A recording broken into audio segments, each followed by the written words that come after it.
Method of charging में 3 बताया था। मेथड ऑफ चार्जिंग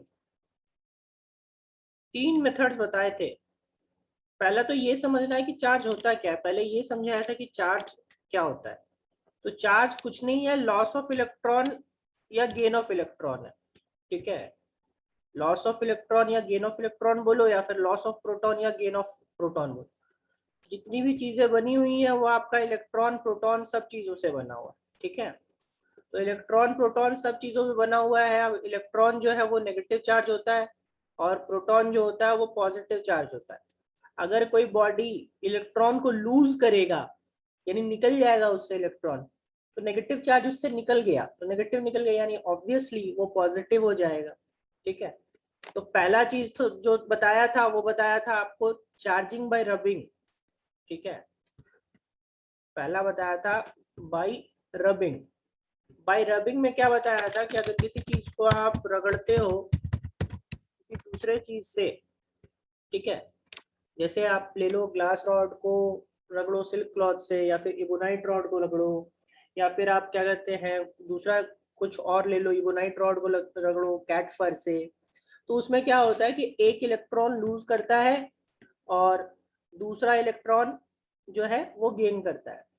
तो जो इलेक्ट्रॉन लूज किया वो हो जाएगा पॉजिटिव चार्ज, और जो इलेक्ट्रॉन गेन किया वो हो जाएगा नेगेटिव चार्ज। ये था बाय रबिंग। दूसरा आता है बाय इंडक्शन। बाय इंडक्शन में क्या था कि ऑलरेडी जो नेगेटिव चार्ज, जैसे रबिंग करने के बाद कोई एक हमारा नेगेटिव चार्ज होगा, तो इंडक्शन का मतलब होता है प्रेरण। चार्ज जो होता है वो प्रेरित होने की वजह से आता है। इसका मतलब हुआ कि अगर आपके पास कोई ऑलरेडी बॉडी है, उस बॉडी में पॉजिटिव और नेगेटिव चार्ज दोनों है, पॉजिटिव और नेगेटिव चार्ज दोनों है, ये अभी न्यूट्रल है। लेकिन जैसे ही इसके पास कोई दूसरा रॉड लेके आते हैं, तो रॉड लेके आते हैं, मान लो अभी ये इसके कोई चार्ज नहीं है, अभी टोटल पॉजिटिव नेगेटिव चार्ज दोनों है, तो नेट चार्ज अभी दोनों मिलके 0 हो गए। लेकिन अभी हम लोग क्या करेंगे, एक नेगेटिव चार्ज को लेकर के आएंगे। जैसे नेगेटिव रॉड का बताया था कि इबोनाइट रॉड होता है, ठीक है, या फिर एम्बर रॉड होता है, तो ये नेगेटिव वाले को लेके आए इसके पास। तो जैसे ही नेगेटिव वाले को इसके पास लेके आएंगे, तो क्या हो जाएगा, नेगेटिव अट्रैक्ट करेगा पॉजिटिव। अब नेगेटिव पॉजिटिव को अट्रैक्ट करेगा तो सारा पॉजिटिव चार्ज इस डायरेक्शन में आ जाएगा। यहाँ पे सारा पॉजिटिव चार्ज इस डायरेक्शन में आ गया और सारा नेगेटिव चार्ज दूसरे डायरेक्शन में आ गया, यानी नेगेटिव चार्ज इस साइड आ गया। अब आप क्या करोगे, जिस चार्ज को भी जिसको भी चार्ज करना है, जैसे अगर पॉजिटिव चार्ज करना है, तो पॉजिटिव चार्ज करना है तो आप क्या करोगे, नेगेटिव वाले को, ये नेगेटिव वाला है, इसको अर्थ कर दोगे। या फिर अगर नेगेटिव चार्ज करना है तो पॉजिटिव वाले को अर्थ कर दोगे। ठीक है, तो ये बॉडी जो है वो पॉजिटिवली या नेगेटिवली चार्ज हो जाए। इसी को बोलते हैं चार्जिंग बाय इंडक्शन। ठीक है, इसी को बोलते हैं चार्जिंग बाय इंडक्शन। तीसरा तीसरा बताया था charging by conduction. Bye conduction 3 methods बताए थे। बाय कंडक्शन बहुत ही आसान है। इसमें क्या करना है कि अगर एक चार्ज बॉडी है और दूसरा अनचार्ज बॉडी है, मतलब कि अगर ये हमारे पास, इसके पास प्लस चार्ज पूरा डिस्ट्रीब्यूटेड है, यानी कि मान लो प्लस क्यू है, ठीक है, और दूसरा जो बॉडी है वो उस पर कोई चार्ज नहीं है। अब इसका थ्योरी मैं लिखवा रखा हूं, तो किसी से लेके नोट्स लिख लीजिएगा, या ऑफलाइन क्लास में लिखवाया है। इसमें चार्ज 0 है। अब इस दोनों को हम लोग क्या करेंगे, टच करवा देंगे। दोनों को हम लोग क्या करेंगे, टच करवा देंगे।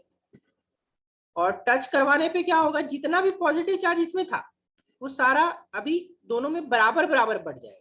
बराबर बराबर बढ़ जाएगा यानी कि Q/2 इसमें आ जाएगा और Q/2 इसमें भी आ जाएगा। अब दोनों को अलग करोगे तो दोनों में बराबर बराबर चार्ज आएगा प्लस का। ठीक है, दोनों को अलग कर दो। तो पहले एक बॉडी चार्ज नहीं था, कंडक्शन की वजह से, कंडक्शन यानी टच करने की वजह से, ठीक है, दोनों ही आपका चार्ज हो गया। तो इसी को बोलते हैं चार्जिंग बाई कंडक्शन। तीन ही मेथड बताया था, ठीक है। बाय द वे इस पे न्यूमेरिकल्स आते हैं, कंपटीशन में एग्जाम में आता है, और सीबीएसई में आता है, जैक में ये नहीं पूछता है, ठीक है। जैक में ये पूछता नहीं है, इसलिए टेंशन नहीं लीजिए।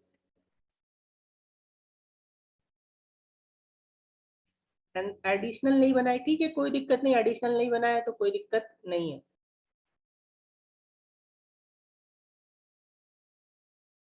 Important points of Gauss theorem का लास्ट पॉइंट, ठीक है, बताता हूँ।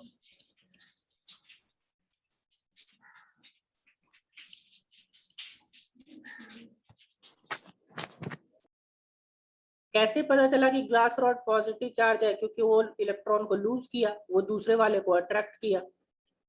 जो नेगेटिव ऑलरेडी नेगेटिव चार्ज है उसको वो ग्लास रॉड अट्रैक्ट कर रहा है। और ये आप ऑनलाइन, ये ऑफलाइन क्लास में आप नहीं देखिए ग्लास रॉड कैसे पॉजिटिव चार्ज हुआ था, ये तो प्रैक्टिकली करके दिखाया था मैं, ग्लास रॉड वाला। और आपको याद क्यों नहीं है? ग्लास रॉड, इबोनाइट रॉड, फर सब ले जा करके क्लास में दिखाया है, एल्यूमिनियम का। कैसे पता चल गया आपको ग्लास रॉड? ये तो मैंने बता रखा है क्लास में, ऑफलाइन क्लास में बता रखा है, करके दिखाया है, पता कहाँ से चलेगा?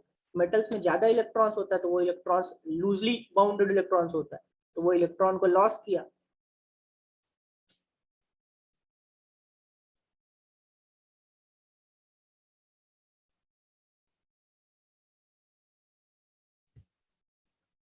गॉस थ्योरम का इंपॉर्टेंट पॉइंट्स पे आते हैं।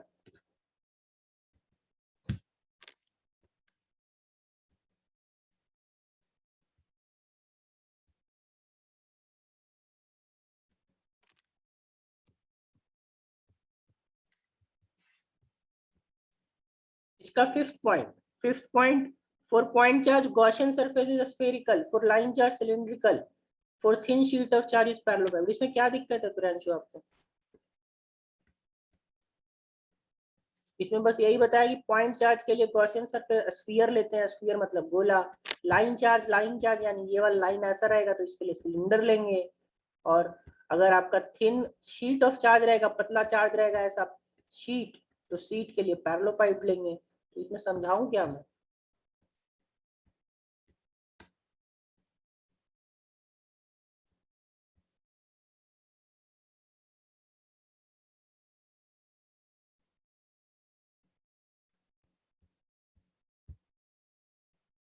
हो गया, चलो ठीक है।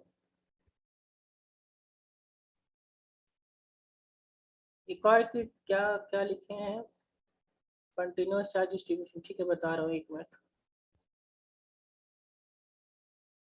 Direction of electric field is that in which proton is repelled.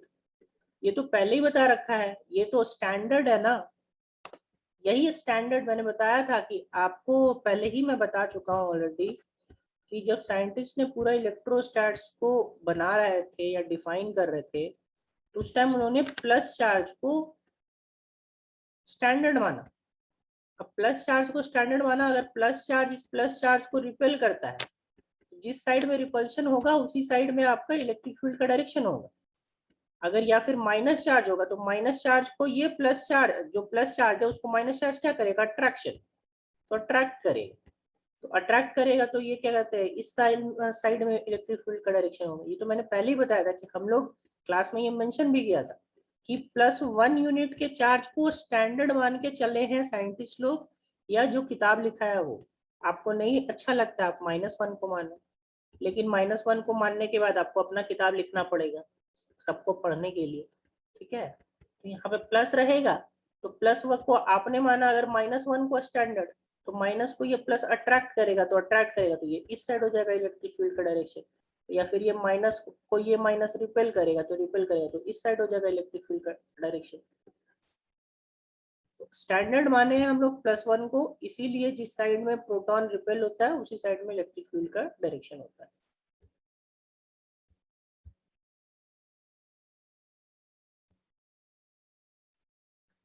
Continuous charge distribution, continuous charge distribution में ये चीज था कि हम लोग जो भी इलेक्ट्रोस्टैटिक्स लगता था, तो इलेक्ट्रोस्टैटिक्स में हम लोग पॉइंट चार्जेस पे लगाते थे। पॉइंट यानी बहुत छोटा, जिसका शेप और साइज ना हो, मतलब उसका रेडियस नहीं हो, उसका आपका क्या कहते हैं विड्थ नहीं हो, इन चीजों को, जिसका रेडियस है ही नहीं, ठीक है, विड्थ नहीं है, लेंथ नहीं है, तो वैसे चार्जेस को हम लोग पॉइंट चार्जेस बोलते हैं, जिसका कोई खुद का शेप नहीं। लेकिन जब, और कूलम्स लॉ जो वैलिड था, वो आपका वैलिड था किसके लिए, तो पॉइंट चार्जेस के लिए, ठीक है, कंटिन्यूअस चार्ज डिस्ट्रीब्यूशन के लिए नहीं था। अब कंटिन्यूअस चार्ज डिस्ट्रीब्यूशन का क्या मतलब हुआ, कंटिन्यूअस चार्ज डिस्ट्रीब्यूशन का वो मतलब रॉड ले लो, तो रॉड पॉजिटिव चार्ज नहीं होगा, रॉड इलेक्ट्रिक, जो भी आप एक रॉड लोगे तो इसमें हर जगह पे चार्ज हो सकता है, ये बहुत सारे पॉइंट चार्जेस से बना हुआ। अब मैंने सिर्फ रॉड का एग्जांपल दिया, रॉड की जगह आपका स्फीयर हो सकता है, रॉड की जगह आपका सिलेंडर हो सकता है, ठीक है, अलग अलग शेप्स हो सकते हैं, अलग अलग शेप्स हो सकते हैं, तो उस केस में हमारा पॉइंट चार्ज वाला कूलम्स लॉ नहीं लगेगा। तो ऐसे केसेस के लिए हम लोग तीन क्वांटिटी डिफाइन करते हैं। तीन क्वांटिटी, एक लेंथ वाला जिसको लैम्डा बोलते हैं, दूसरा क्वांटिटी एक एरिया वाला जिसको सिग्मा बोलते हैं, तीसरा क्वांटिटी वॉल्यूम वाला जिसको रो बोलते हैं। अब लैम्डा जो होता है वो होता है चार्ज बाई लेंथ यानी क्यू बाई एल, सिग्मा जो होता है वो होता है चार्ज बाई एरिया यानी कि क्यू बाई ए। अब एरिया किसी का भी हो सकता है, स्फीयर का भी हो सकता है, सिलेंडर का भी हो सकता है, डिस्क का भी हो सकता है, सर्किल का भी हो सकता है। इनका आवाज आ रहा है, म्यूट कीजिए।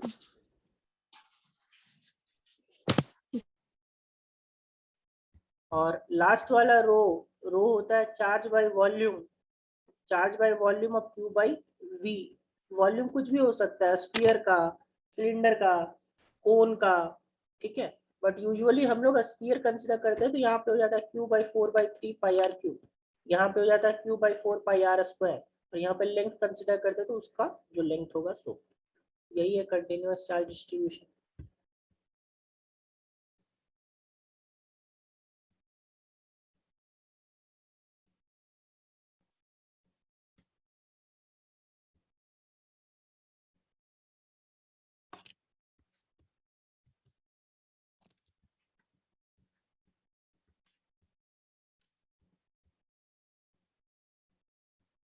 न्यूमेरिकल का क्वेश्चन नंबर 8।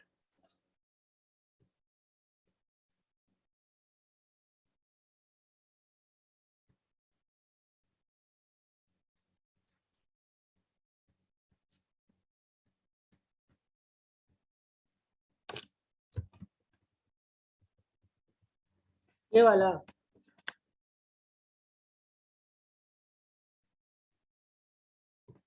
बोल रहे हो आप,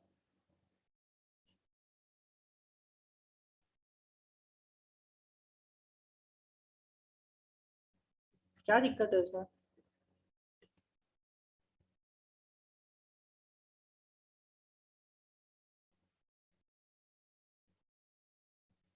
कितनी बार बता रखा है कि एप्सिलॉन, अच्छा ये नहीं, तो कौन सा, तो यही बोले।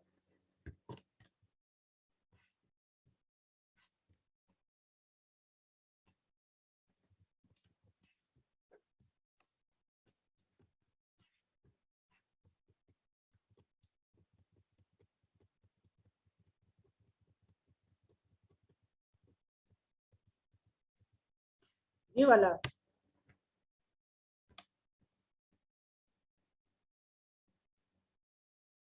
ये है या नहीं है ये बताइए। इसका सॉल्यूशन गलत दिया हुआ है,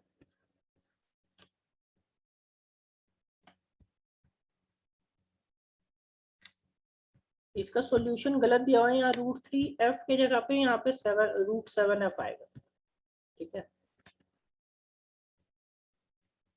और जिनको अगर कोई डाउट है ना, तो आप व्हाट्सएप करके भी मेरे को डायरेक्ट पूछ सकते हो, ठीक है, कहीं और पूछने का जरूरत नहीं है। और इस टाइप का क्वेश्चन मैंने क्लास में करवा रखा है, अगर आप लोगों को याद है होगा तो सेम क्वेश्चन, एग्जैक्ट यही क्वेश्चन मैंने क्लास में करवा रखा है। मैंने यहाँ पे लिया था कि ये F1 होगा, ये F2 होगा, और F1 और F2 की वैल्यू मैंने समझाया था कि जो डबल होता है उसको मान लेते हैं। तो मान लो F1 का वैल्यू कुछ आया, ठीक है, F1 का मान लो 3 यूनिट्स आया, ठीक है, ये मान लो कि 3 यूनिट्स आए, और F2 का 6 यूनिट्स आया, F2 का 6 यूनिट्स आया। तो F2 का 6 यूनिट आएगा, तो आपको क्या करना है कि ऊपर वाले को F मान लेना है, तो नीचे वाला 2F हो जाएगा। अगर ऊपर वाला F हो गया तो नीचे वाला 2F हो गया। सेम इसमें सवाल में आपको दिक्कत होना नहीं चाहिए, सॉल्यूशन रॉन्ग है। मैंने आपको बस मेथड बताया था, मैंने ये नहीं बोला था कि ये सॉल्यूशन सही है, ठीक है, मेथड सेम होगा। अब F और 2F आया, तो F और 2F आया, इसके बाद सॉल्यूशन कर लो, अंडर रूट निकालोगे तो F1 स्क्वायर, F1 का स्क्वायर यानी F स्क्वायर, ठीक है, plus F2 square, F2 square यानी 2F का स्क्वायर, तो 2F का स्क्वायर हो जाएगा 4F का square, A square plus B square plus 2ab cos theta, 2ab cos theta यानी कि 2 times of F into 2F, F into 2F into cos 60, cos 60 की वैल्यू कितनी बताइए आप ही लोग, cos 60 का कितना वैल्यू होता है?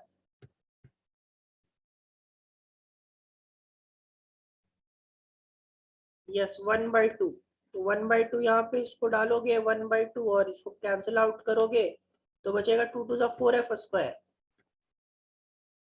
ठीक है, 2F square plus 4F square 6F square plus F square under root 7F square, तो ये हो जाएगा रूट 7F।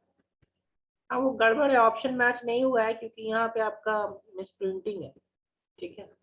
एक्चुअली मैंने कहीं से क्वेश्चन को कॉपी पेस्ट किया था, तो वहाँ क्वेश्चन जो है ये 2 माइक्रोकूलम आपका नहीं होगा, ठीक है, वहाँ पे मैंने डाटा चेंज किया था लेकिन मैं सॉल्यूशन चेंज करना भूल गया, ये 2 माइक्रोकूलम के जगह पे यहाँ पे 1 माइक्रोकूलम होगा, और 1 माइक्रोकूलम होगा तो आंसर √3F ही होगा।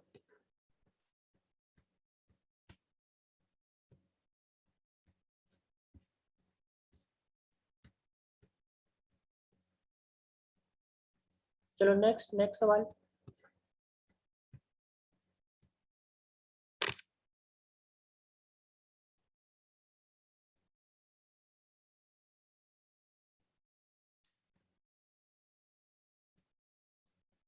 डाइलेक्ट्रिक कांस्टेंट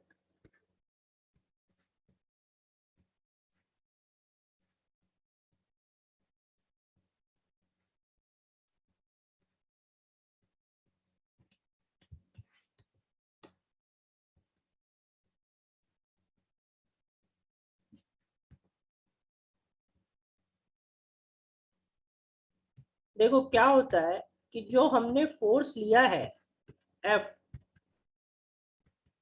ये F की वैल्यू होती है, एक्चुअली मैंने यहाँ लिखा दिया आपको K, ठीक है, K इसलिए लिखा है ताकि हमारा काम आसान हो जाए, ठीक है, K capital Q small q by R square, ठीक है।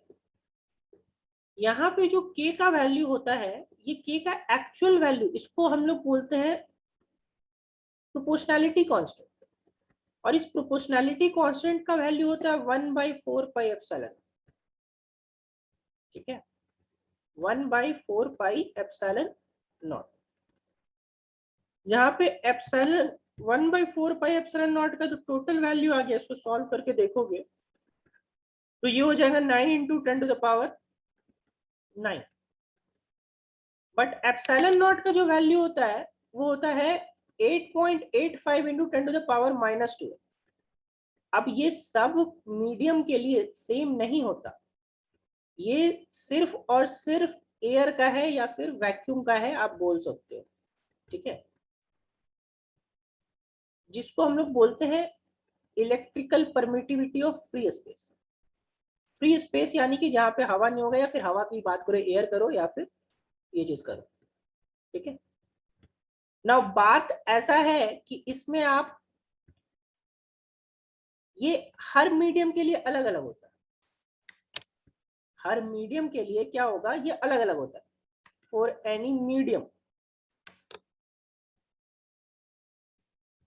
तो अगर किसी मीडियम के लिए ये अलग होगा तो अलग मीडियम के लिए क्या करेंगे हम लोग, एफ की वैल्यू जो होगी ये हर एक मीडियम के लिए अलग अलग, तो यहाँ पे किसी मीडियम के लिए लोगे, किसी मीडियम के लिए एफ एम हो जाएगा, फोर्स की वैल्यू चेंज हो जाएगी। कोई मीडियम यानी कि सेम चार्ज रखो और सेम चार्ज को आप उठा के ले जाओ हवा में, या फिर आपका पानी हवा में बोल रहा हूँ, पानी में ले जाओ या पेट्रोल में ले जाओ या ग्लास में ले जाओ, तो सबके लिए अलग अलग आता है। वहां पे सिर्फ हो जाता है 4 पाई एप्सिलॉन, ठीक है, 1/4 पाई एप्सिलॉन Q/r²। अब वहां पे हम लोग इसको K नहीं लिख सकते, ठीक है।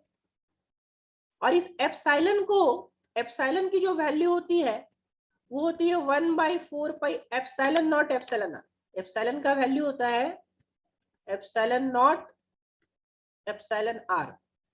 एप्सिलॉन आर तो वही हो गया, एप्सिलॉन नॉट तो वही हो गया, और एप्सिलॉन आर जो है इसी को हम लोग बोलते हैं रिलेटिव इलेक्ट्रिकल परमिटिविटी।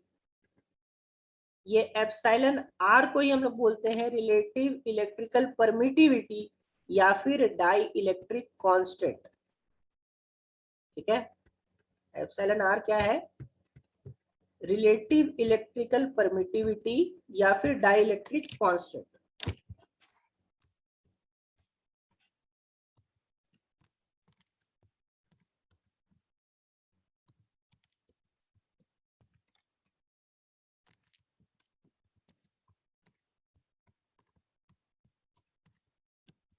और डाई इलेक्ट्रिक कांस्टेंट। देखो अब इसी को बहुत सारे किताब में के से डिनोट करते हैं, ठीक है। In some books it is also denoted by के।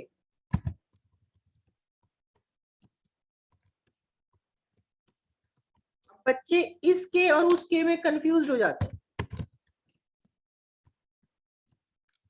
और इस पे मैंने क्वेश्चन भी दिया और सॉल्यूशन में बहुत जगह के का वैल्यू इंफिनिटी लिखा हुआ है।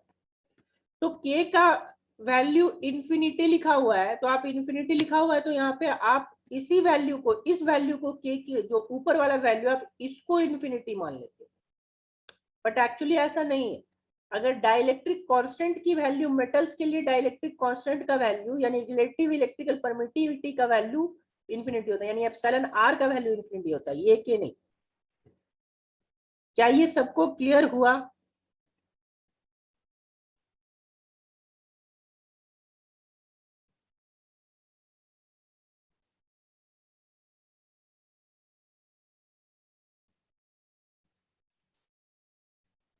अब इसको हम लोग वापस से, आप चाहो तो इसको एप्सिलॉन आर का वैल्यू को दो तरीके से लिख सकते हो, दोनों को डिवाइड करोगे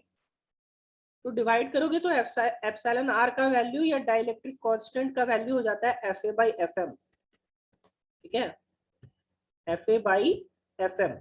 तो इसको हम लोग ये भी डिफाइन करते हैं कि force in air by force in medium, ठीक है, force in air by force in medium, या फिर electrical permittivity of medium by electrical permittivity of free space, epsilon M by epsilon naught. अब बोलोगे सर एप्सिलॉन एम क्या है, तो इस एप्सिलॉन को ही हम लोग एप्सिलॉन एम बोलते हैं और इस एफ को ही एफ ए बोलते हैं।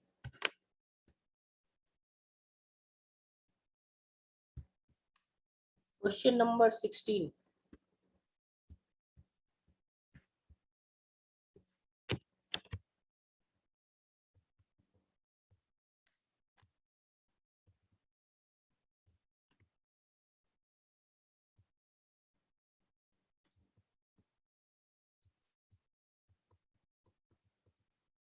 ये क्वेश्चन बोल रहे हो जया?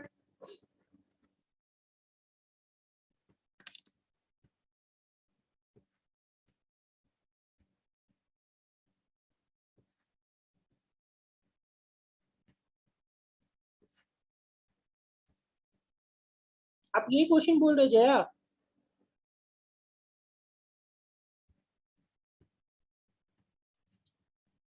देखो इसमें क्या है कि यहाँ पे इस सवाल में बस ये चीज ध्यान रखना था कि हम लोगों को जो वॉल्यूम होता है वो बराबर बराबर वॉल्यूम में बढ़ता है, ठीक है। बराबर बराबर वॉल्यूम का मतलब हो गया कि एक पानी, अगर मान लो, अगर आपके पास, मैं ये चीज बता रहा हूं कि सोचो कि एक घड़ा में आपका 2 लीटर पानी भरा हुआ है, ठीक है। अब इसको आप क्या करते हो, दो छोटे छोटे घड़े में डिस्ट्रीब्यूट करते हो, और दोनों छोटा घड़ा बराबर है, दोनों छोटा घड़ा बराबर है, तो दोनों में कितना कितना पानी जाएगा?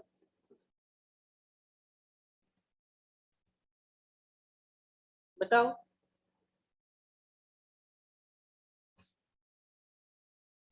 अगर ये बरा सेम जाएगा तो सेम यानी कि 1 लीटर इसमें जाएगा और 1 लीटर इसमें जाएगा। यानी कि वॉल्यूम आधा हो गया, यानी कि वॉल्यूम आधा हो गया। तो वही बोल रहा है कि पहला चीज की ये जो बड़ा वाला ड्रॉप था, ये बड़ा वाला ड्रॉप दो छोटे छोटे वॉल्यूम में स्प्लिट किया, छोटे छोटे ड्रॉप्स में स्प्लिट किया, छोटा छोटा में टूटा है, ठीक है। तो जो जब दो छोटा छोटा में टूटेगा तो इसका वॉल्यूम, ये इसका वॉल्यूम कितना होगा? 2 टाइम्स ऑफ छोटा वॉल्यूम, 2 टाइम्स ऑफ छोटा वॉल्यूम, राइट। अब इसका जो रेडियस है वो आर डैश है, जो रेडियस क्या है वो आर डैश है, इसका भी रेडियस आर डैश है। तो इस छोटे वाले का वॉल्यूम हो गया 4/3 πr³, 4/3 πr, आर के जगह पे आर डैश का क्यूब, ठीक है, आर डैश का क्यूब। और बड़ा वाला का वॉल्यूम जो था, तो बड़ा वाला का वॉल्यूम मान लो, आप इसका वॉल्यूम मान लो वी डैश लिएगा, तो बड़ा वाला का वॉल्यूम 2v डैश। अब ये क्या हो जाएगा? v के बराबर, कैपिटल V के बराबर। तो जो बड़ा वॉल्यूम होगा वो बड़ा वॉल्यूम क्या होगा? 2 टाइम्स ऑफ छोटा वॉल्यूम, यानी कि 2 टाइम्स ऑफ 4/3 πr डैश का क्यूब। और यही v जो था वो 4/3 πr³ था। यहां से रिलेशन निकाल लिए आर डैश और आर क्यूब के बीच, आर डैश और आर क्यूब के, आर डैश का क्यूब और आर क्यूब के बीच। यहां से क्या आया? आर डैश का जो रिलेशन आया वो आया r divided by 2⁻⁴, r divided by 2⁻⁴, ठीक है। और जो चार्ज निकाले हम लोग, ठीक है, यहाँ पे देखो सिग्मा इक्वल्स टू क्या है? Q/4πr², ठीक है, Q/4πr²। तो चार्ज और रेडियस, अब ऐसा है कि मास आधा आधा हुआ है, हम लोग ऐसा मान के चलते हैं कि ये दोनों का मास भी सेम रहा, और साथ में चार्ज जो है चूंकि इक्वल साइज में टूटा है, तो ऐसा मान के चल रहे हैं कि चार्ज इक्वली डिस्ट्रीब्यूट हुआ है। चार्ज जो हुआ है वो क्या है कि इक्वली डिस्ट्रीब्यूट हुआ है। तो नया जो सिग्मा होगा वो होगा नया चार्ज यानी कि Q डैश, ठीक है, और डिवाइडेड बाई नया रेडियस का स्क्वायर।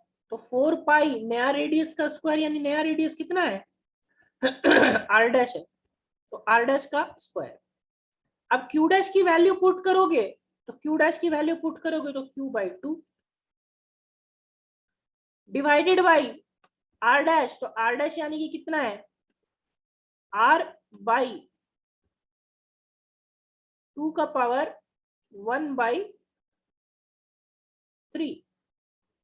ठीक है, 2⁻⁴,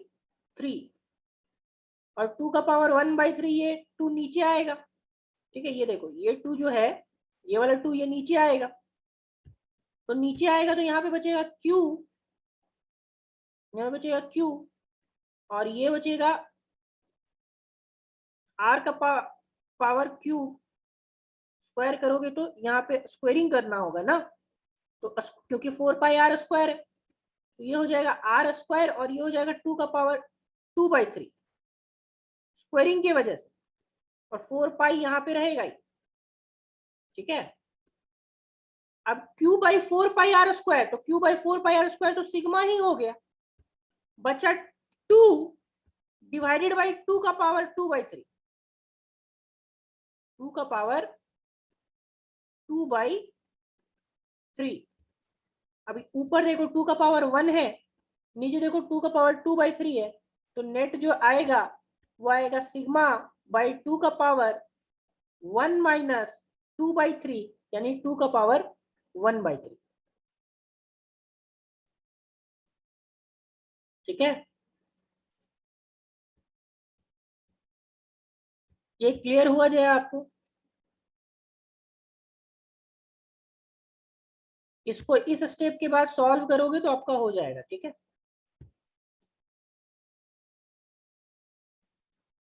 हाँ डिस्कनेक्ट हो जा रहा है बाबू, क्योंकि नेटवर्क इश्यू है, मैंने पहले ही बोला यहाँ बारिश हो रहा है आज बहुत ज्यादा ही, ठीक है। सब इधर भी मौसम खराब कर ले सर। सब रिटर्न कीजिए।